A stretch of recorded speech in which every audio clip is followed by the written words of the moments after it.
እዚህ ያለው ሰው ከረንሲው አይዲያ ነው።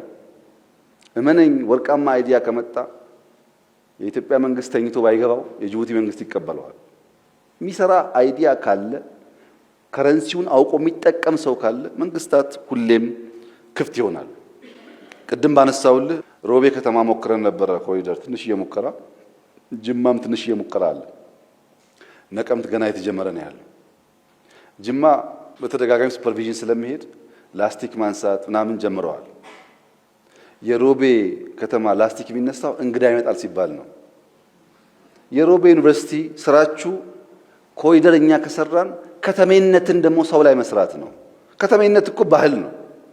በየቦታው የሚጥል ሰው እዚህ አዲስ አበባ ውስጥ ጠጥቶ ከመኪናው ላስቲክ እየጣለ የሚሄድ ሰው አለ እዚህ ከተማ ውስጥ። እሱ መቀየር ነው። እኛ አስፋልት እንሰራለን። አስፋልቱ 20 ዓመት እንዲቆይ ግን ባህል እናንተ ካልፈጠራችሁ የእናንተ ሮል ካልተጫወታችሁ አይመጣም ተደምሮ።